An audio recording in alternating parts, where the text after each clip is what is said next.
Hello aspirants, I welcome you all back into my channel S exam. And आज जो हम paper कर रहे हैं वो कर रहे हैं 6 मार्च 2000 एसएससी सीजीएल के टायर 2 का पेपर जो कि हुआ था 6 मार्च 2003 को। सो फर्स्ट क्वेश्चन है आपके पास, the pyramid has a equilateral triangle at its base and of which each side is 8 centimeter, its slant edge is 24 centimeter, the whole surface area of the pyramid is। तो देखिए सबसे पहले हमें दिया क्या है कि नीचे जो है वो ट्राइंगल है, तो पहले हम ट्राइंगल का एरिया निकालेंगे, फिर हम ऊपर वाले सारे ट्राइंगल्स का एरिया निकालने वाले हैं। ठीक है, तो नीचे वाला सिंस हमारे पास इक्विलेटरल ट्राइंगल है तो उसका क्या हो जाएगा, उसका हो जाएगा √3/4 तो ये क्या हो गया, ये हो गया √3/4 इंटू 64 एंड ये हो जाएगा यहाँ पे 16, यानी कि ये हो गया 16√3 हमारा बेस का एरिया। अब हम पहले स्लांट हाइट का भी निकाल लेते हैं, राइट। तो हाँ, परपेंडिकुलर हम पहले निकाल लेते हैं किस चीज़ का, जो ऊपर वाली जो लेयर्स बनी है ना उसका। तो वो क्या होगा, ईच साइड का अगर हम निकालें तो हो जाएगा 24 + 24 और नीचे जो है हमारे पास वो 8 का दे रखा है, तो ये हो जाएगा कितना 56, राइट। एस की वैल्यू आ जाएगी आपके पास, इसको डिवाइड और कर दीजिए 2 के साथ, पेरीमीटर बाय 2 होता है ना, तो ये हो जाएगा 2 और ये हो जाएगा हमारे पास कितना 28। अब एरिया ऑफ ईच फेस अगर आप निकालेंगे तो क्या हो जाएगा, रूट ऑफ, हम इसमें कौन सा फॉर्मूला लगा रहे हैं, S minus A, S minus B and S minus C वाला। ठीक है, तो ये हो जाएगा हमारे पास कितना, ये हो जाएगा √28। 28 माइनस 24 कितना होता है हमारे पास 4 इंटू 20 हो जाएगा ये, एंड इसकी वैल्यू आ जाएगी आपके पास 16√35। तो होल सरफेस एरिया हमें बोला है निकालने को, दैट इज 16√3 और प्लस 16√35।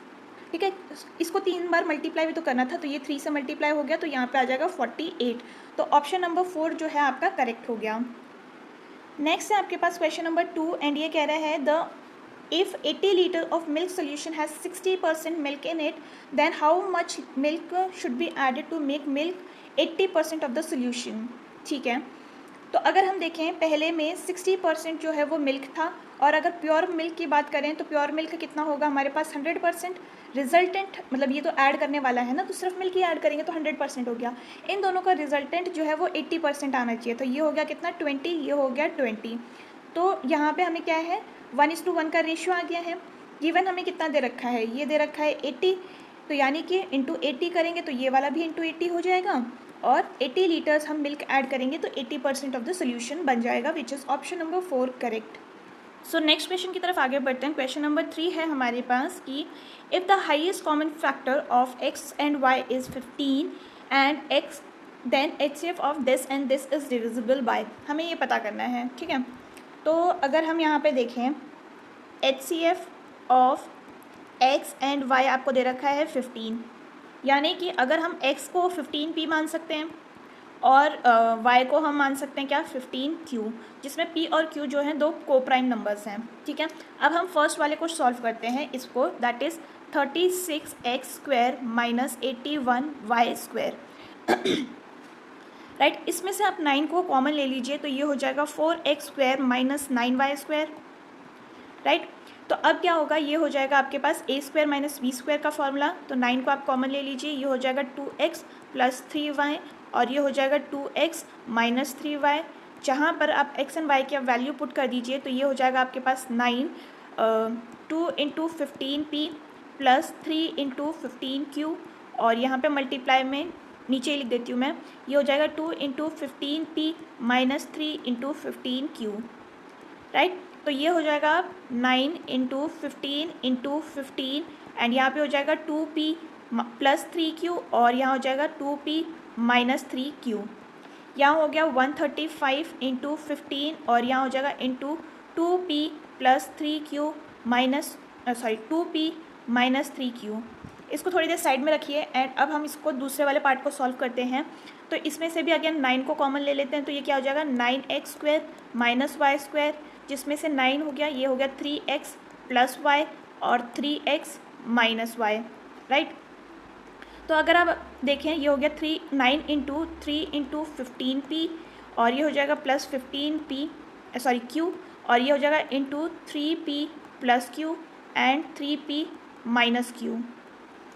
ये हो गया आपके पास 135 इंटू 15 और यहाँ पे हो जाएगा 3p plus Q and 3p minus Q, right. अब अगर हम देखें यहाँ पे HCF जो हो रहा है, इसमें दोनों में ये चीज़ें जो हैं कॉमन हैं। फर्स्ट वाले में क्या था हमारे पास 15, ओके 135। HCF देखिए हमारे पास कौन सा आ रहा है 135 का आ रहा है ना, 15 तो छोटा है, तो यानी कि ये दोनों जो है वो 135 से डिवाइड करेंगे और ऑप्शन नंबर 1 आपका करेक्ट हो गया। नेक्स्ट है हमारे पास क्वेश्चन नंबर 4 एंड ये कह रहा है what is the perimeter of square inscribed in a circle of radius 5 centimetres. तो ठीक है, ये आपका एक सर्कल है और यहाँ पे आपको एक स्क्वायर बनाना है। एक मिनट, यहाँ से आपके पास एक स्क्वायर बन गया, ठीक है। आपको इसका पेरीमीटर फाइंड आउट करना है। तो अगर हम देखें ये इसका हमारे पास मतलब डायगोनल है और ये हमारा डायामीटर भी है, तो रेडियस हमारे पास कितनी है 5, यानी इसका ये हो जाएगा 10 सेंटीमीटर्स का डायामीटर, ठीक है। तो अगर आप इसमें पाइथागोरस थ्योरम लगाते हैं तो क्या बन जाएगा, ये बन जाएगा side square plus side square is equal to 10 square, जो कि हो जाएगा 2 side square is equal to 100 और s स्क्वायर हो जाएगा 50, यानी कि s की वैल्यू आ जाएगी √50। तो अब हमें क्या बोला है कि पेरीमीटर पता करना है, तो 4 इंटू √50 कर देंगे, जो कि हो जाएगा हमारे पास इसको हम कैसे लिख सकते हैं 20√5 लिख सकते हैं, सॉरी 20√2 लिख सकते हैं। तो ऑप्शन नंबर 1 आपका जो है वो करेक्ट हो गया। Next is question number 5 and ये बोल रहा है if the curve surface area of the cylinder is 126 pi centimetre square and it's height is this much, what is the volume. तो कर्व सरफेस एरिया का full form क्या होता है, ये होता है सॉरी वैल्यू क्या होती है 2 पाई RH, इसकी वैल्यू आपको दे रखी है 126 पाई, तो पाई से पाई कैंसिल हो गया, ये गया कितना, ये गया हमारे पास 63 टाइम्स H की वैल्यू आपको 14 दे रखी है, तो यानी कि R की वैल्यू कितनी हो जाएगी 63 divided by 14 which is equal to 4.5। Volume हम अब निकाल लेते हैं, ये कितना हो जाएगा पाई इंटू 4.5 इंटू 4.5 और हाइट आपको 14 दे रखी है, तो ये हो जाएगा आपके पास 283.5 पाई, जिसको आप 283 1/2 भी लिख सकते हैं और ऑप्शन नंबर 1 आपका जो है वो करेक्ट हो गया। सो नेक्स्ट क्वेश्चन की तरफ आगे बढ़ते हैं। क्वेश्चन नंबर 6 है हमारे पास कि इसे हमें सिंप्लीफाई करना है, ठीक है। तो अगर हम देखें ये क्वेश्चन आपको कम्प्लीटली नहीं दिख रहा होगा, तो मैं आपको ये कंप्लीट करके बता देती हूँ। यहाँ पे आएगा 25 और यहाँ पे आ जाएगा 19.25 इंटू 4 स्क्वायर और ये हो गया अंडर रूट में 16, ठीक है। तो ये है हमारे पास कंप्लीट क्वेश्चन, इसको हमें सॉल्व करना है। तो अगर हम देखें ये 225 किसका स्क्वायर होता है, तो ये 15 का होता है, राइट। अब हम 154 प्लस 15 कर लेते हैं, तो ये कितना आ जाएगा 169। 108 एंड 169 को जब आप 169 किसका स्क्वायर होता है, तो ये 13 का होता है, ठीक है। तो 108 प्लस 13 करेंगे तो कितना होगा, तो ये हो जाएगा 121। 121 किसका स्क्वायर होता है, तो ये होता है 11 का, तो ये और 25 को ऐड करने के बाद आ जाएगा आपके पास 36। 36 किसका स्क्वायर होता है, तो ये होता है 6 का, और 10 प्लस 1 हो जाएगा 10 प्लस 6 हो जाएगा आपके पास 16, जो कि होता है स्क्वायर किसका 4 का। तो न्यूमरेटर तो आ गया हमारे पास 4, राइट। अब हमारे को बोला है कि डिनोमिनेटर में आपके पास है √16 प्लस 19.25 इंटू 4 स्क्वायर। तो 4 स्क्वायर कितना होता है हमारे पास 16, तो ये हो गया 16 प्लस 19.25 इंटू 16। यहाँ से हम क्या कर सकते हैं 16 को वो ले लीजिए, क्या कहते हैं, या फिर मल्टीप्लाई कर लेते हैं, ये हो जाएगा कितना हमारे पास 308 प्लस 16 करेंगे तो हम हो गया हमारे पास कितना 324। ये किसका स्क्वायर होता है, तो ये होता है 18 का, तो 4/18 हो जाएगा हमारे पास विच इज़ इक्वल टू 2/9। तो ऑप्शन नंबर 2 जो है हमारा वो करेक्ट हो गया। नेक्स्ट हमारे पास क्वेश्चन नंबर 7 एंड ये बोल रहा है कि ABC invested capital in the ratio of 3, 4 and 8 at a time at the end of the business term they received the profit in the ratio of 2:3:5. what is the ratio of their invested time। ठीक है, तो अगर हम देखें उनका profit जो हो रहा है ना वो ये है इन्वेस्टेड कैपिटल ये है। तो हमें पता है क्या कि कैपिटल जितना इन्वेस्ट किया है टाइम उससे मल्टीप्लाई करने से प्रॉफिट आता है, राइट। तो अगर हम ए का देख ले तो ये हो जाएगा 3K into X is equal to 2, ये ए का हो गया। बी का अगर हम निकालें तो कितना हो जाएगा, ये हो जाएगा 4K इंटू बी का टाइम, बी लिख देती हूँ मैं, यहाँ पे ए लिख देते हैं, बेटर रहेगा वो, और ये हो जाएगा हमारे पास 3। वहीं पर सी की बात करते हैं तो ये हो जाएगा 8K into C is equal to 5, ठीक है, ये आ गया हमारे पास। अब हमें क्या बोला है कि what is the ratio of their invested time, ठीक है। तो टाइम की क्या वैल्यू आ जाएगी, इसमें से ए की वैल्यू आ जाएगी 2/3K, बी की वैल्यू आ जाएगी यहाँ पे 3/4K, और सी की वैल्यू आ जाएगी 5/8K, राइट। अब इसका रेशियो हमें निकाल लेना है बस। तो रेशियो निकालने के लिए पहले एलसीएम ले लेते हैं। एलसीएम कितना आ रहा है, 24, ठीक है। तो यहाँ मैं लिख देती हूँ 24, तो 24 तो कैंसिल आउट हो ही जाएगा, और ये हो जाएगा हमारे पास into 8 which is equal to 16, और फिर रेशियो में आ जाएगा हमारे पास क्या, ये मल्टीप्लाई होगा हमारा 6 से, तो ये हो गया 18, और ये मल्टीप्लाई होगा 3 से यानी कि 15।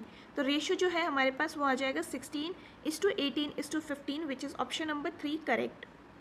नेक्स्ट है हमारे पास क्वेश्चन नंबर 8, एंड ये कह रहा है the probabilities of solving a problem by 3 student ABC are 3:7, 3/7, 5/9 and 1/5 respectively.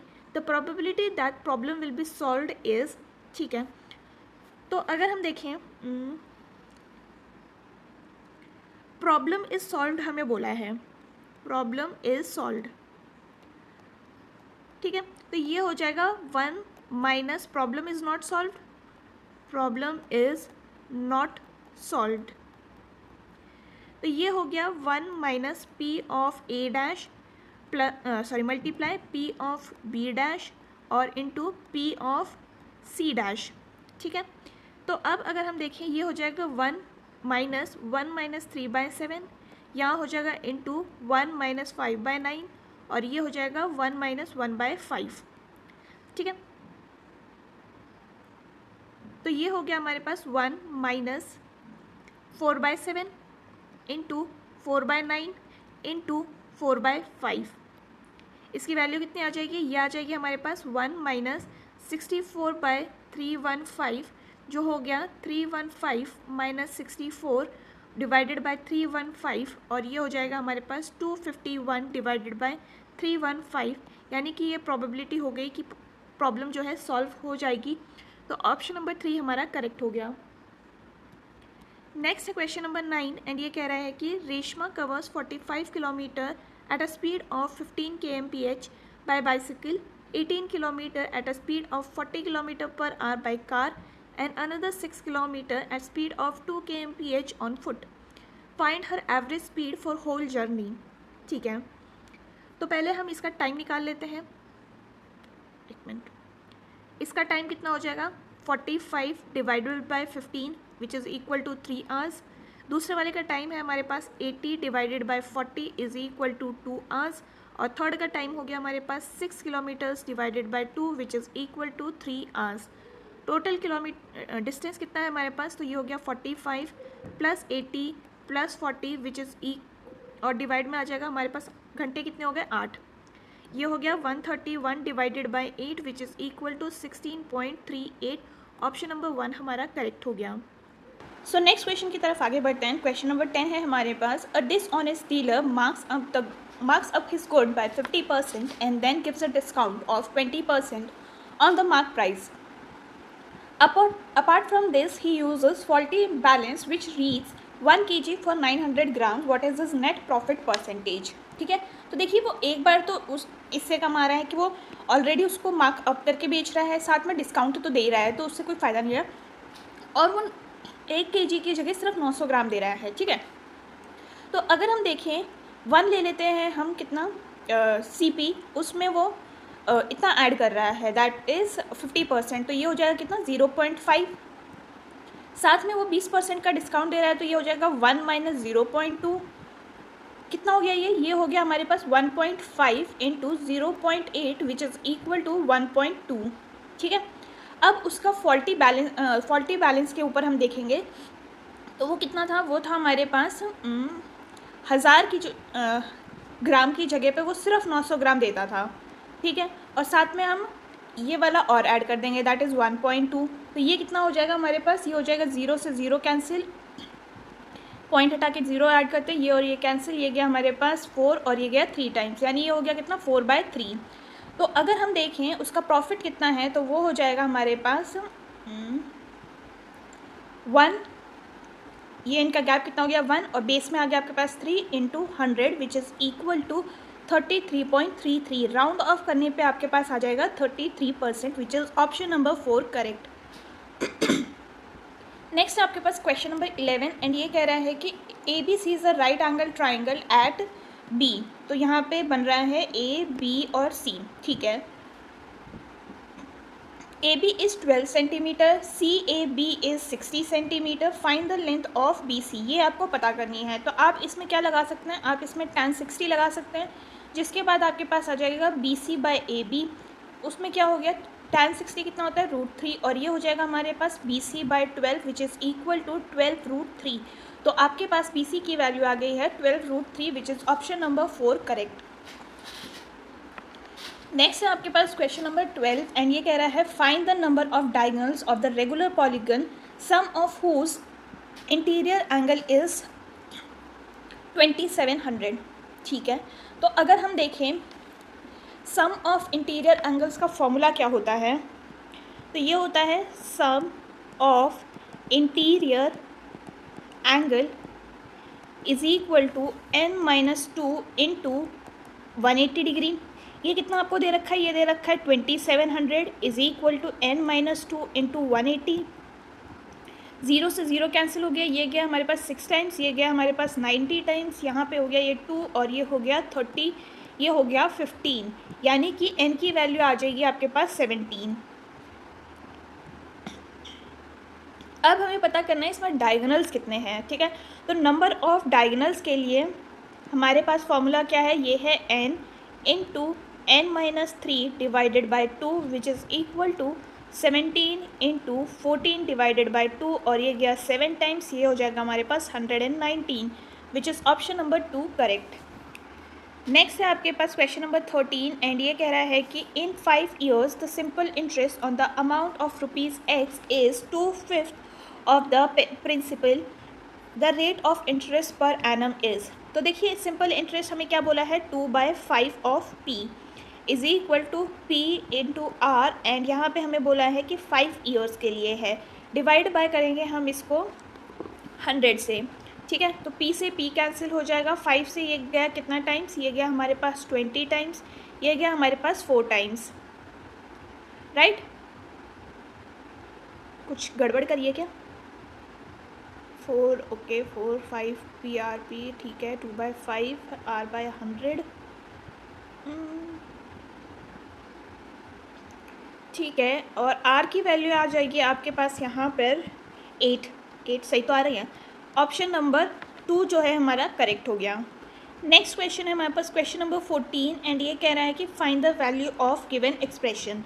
तो ये क्या है, ये है 3 -6 इंटू -2 -9 -3 एंड ये हो जाएगा डिवाइडेड बाय 7, 1 प्लस -2 एंड -1, ठीक है।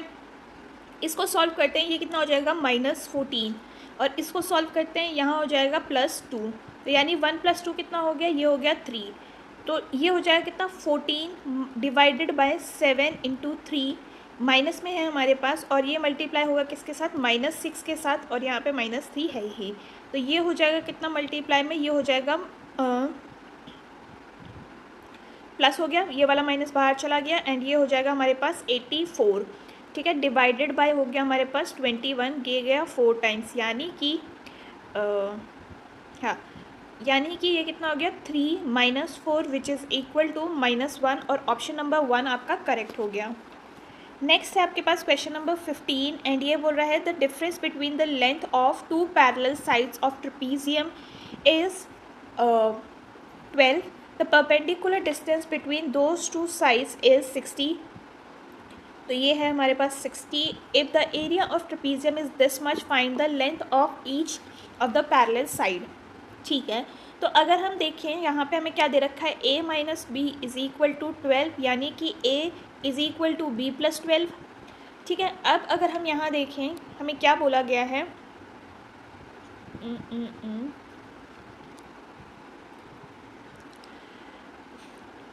हमें दिया गया है कि 2a जो है, मतलब जो फॉर्मूला है हमारे पास एरिया ऑफ ट्रेपीजियम का, वो होता है क्या, 2a is equal to a plus B into H. तो ये हो गया 2a, यहाँ पे हो जाएगा 2b प्लस 12 और यहाँ हो जाएगा इंटू 60, राइट। अब अगर हम यहाँ देखें क्या दे रखा है, a की वैल्यू जो है वो हमें दे रखी है ये वाली, तो ये हो जाएगा 2 into 1380 is equal to b plus 2b plus 12 और ये हो जाएगा 60। ये गया कितना 30 टाइम्स, 0 से 0 कैंसिल हो गया और ये हो जाएगा हमारे पास कितना 4 और 6 ज़ा 18। ठीक है, अब यहाँ से हम 2 भी कॉमन ले लेते हैं, तो ये हो जाएगा 46 is equal to 2 common b plus 6, ये हो जाएगा हमारे पास कितना 23 एंड b की वैल्यू आ जाएगी यहाँ पे आपके पास, ये माइनस में चला गया उस तरफ गया 17, यानी कि एक जो लेंथ है वो 17 होगी और यहाँ पे सिर्फ एक ही जगह 17 दे रखी है, which is option number 3 correct. Next है आपके पास क्वेश्चन नंबर 16 एंड ये बोल रहा है for a sample data mean is equal to 60 and median is equal to 48, find the distribution, for this distribution the mode is. तो देखिए इसका फॉर्मूला क्या होता है, ये होता है mode is equal to 3 median minus 2 mean.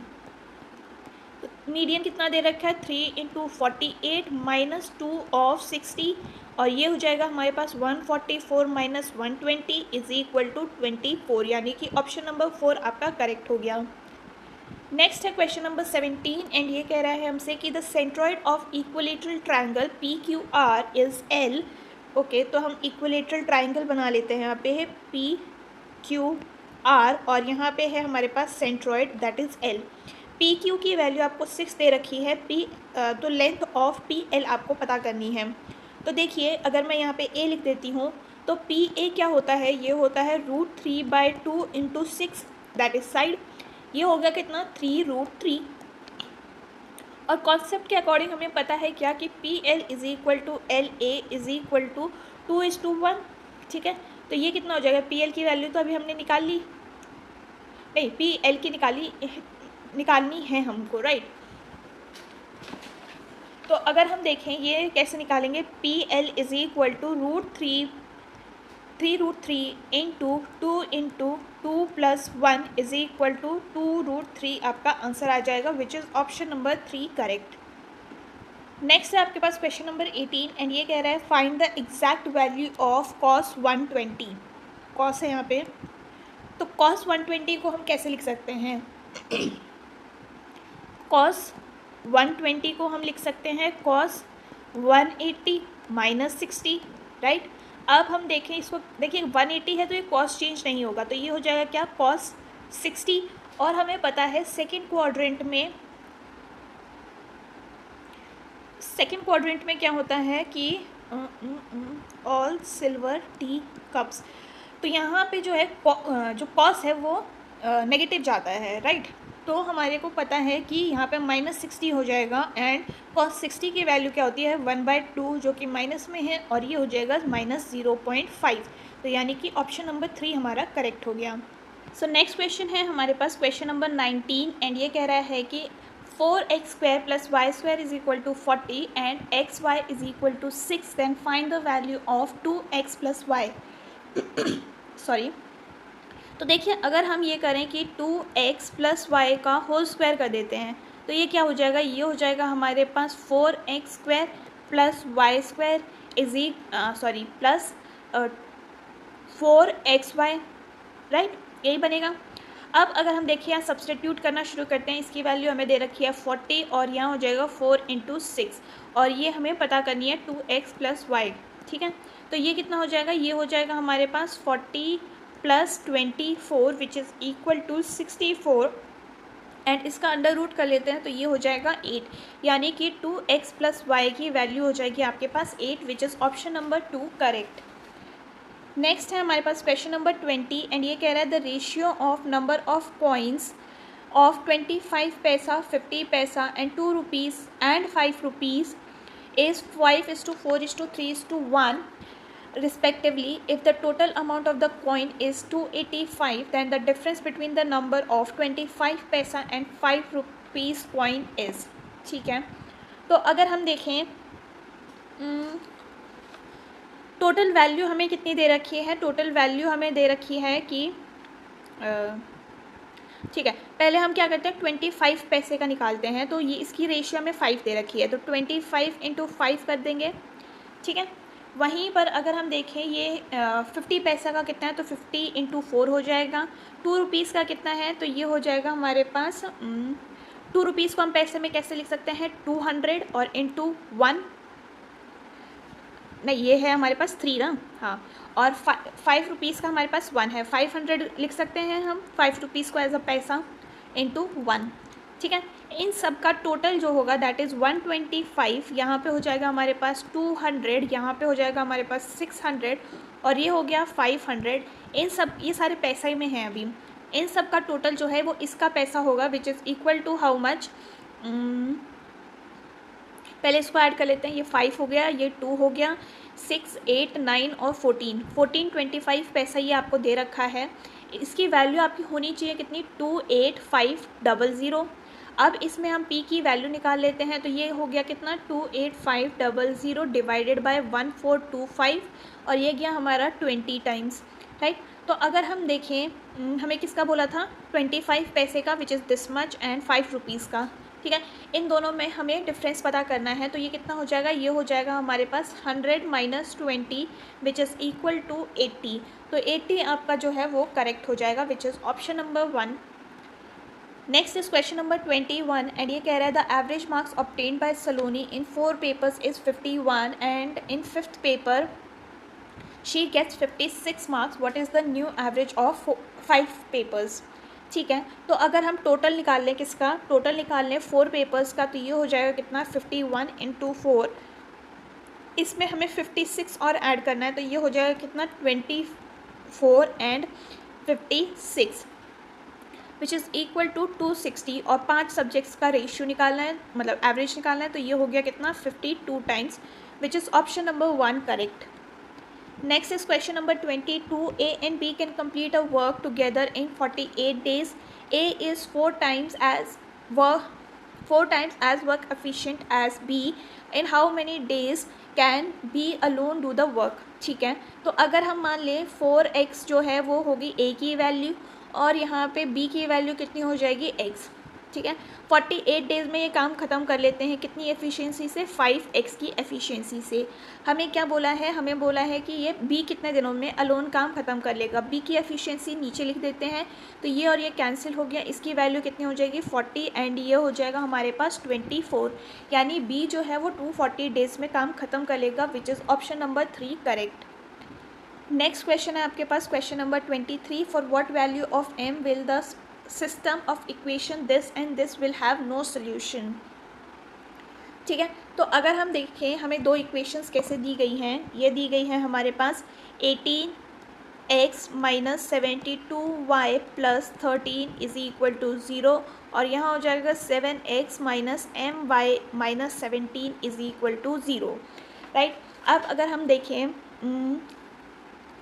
y के फॉर्म में इसको लिखते हैं हम, तो पहले वाले को कैसे लिखे जाएंगे, ये हो जाएगा 72y is equal to 18x + 13 और y की वैल्यू क्या हो जाएगी यहाँ पे, ये हो जाएगी 18/72x + 13/72। तो अगर हम देखें my को भी यहाँ पे लिख लेते हैं, ये कैसे हो जाएगा, ये हो जाएगा my is equal to 7x - 17, तो y की वैल्यू क्या हो जाएगी, ये हो जाएगी 7/mx - 17/m, ठीक है। अब हमें दोनों की स्लोप्स को वो करना है, क्या इक्वेट करना है, तो दोनों की स्लोप क्या हो जाएगी, ये हो जाएगी 1/4 और ये हो जाएगी is equal to 7/m, right. अब अगर देखें m की वैल्यू क्या हो जाएगी, ये हो जाएगी 7 into 4 which is equal to 28। तो ऑप्शन नंबर 1 हमारा करेक्ट हो गया। नेक्स्ट है हमारे पास क्वेश्चन नंबर 24 एंड ये कह रहा है the successive discount of 10 and 10 is equal to single discount. तो हमें सिंगल डिस्काउंट निकालने का तरीका पता है क्या होता है, ये होता है 10 plus 10 minus 10 into 10 divided by 100 और ये हो जाएगा 20 minus 1 which is equal to 19% और ये हो गया हमारा ऑप्शन नंबर 2 करेक्ट। नेक्स्ट है question number 25 from the top of upright pole 24 root 3 feet height, the angle of elevation of top of upright tower was 60. If the foot of pole was 60 feet away from the foot of tower, what tall was the tower? ठीक है, तो अगर हम देखें हमें क्या दे रखा है, ये दे रखा है हमारे पास 24 रूट 3, इसके टॉप से जो है टावर का वो कितना जाएगा, वो जाएगा यहाँ पे 60 और इसके बीच में डिफरेंस भी मतलब डिस्टेंस भी 60 का आपको दे रखा है, राइट। अब हमें निकालना है यहाँ पे क्या, ये निकालना है हमें tan 60 is equal to D E, मतलब ये वाला मार्क कर देती हूँ मैं यहाँ पे A B C D and E, ठीक है। तो डी ई बाय आ गया हमारे पास ए ई, ये हो गया root 3 is equal to D E by 60, क्योंकि ये 60 है तो ये भी 60 ही होगा और ये हो जाएगा डी ई की वैल्यू 60।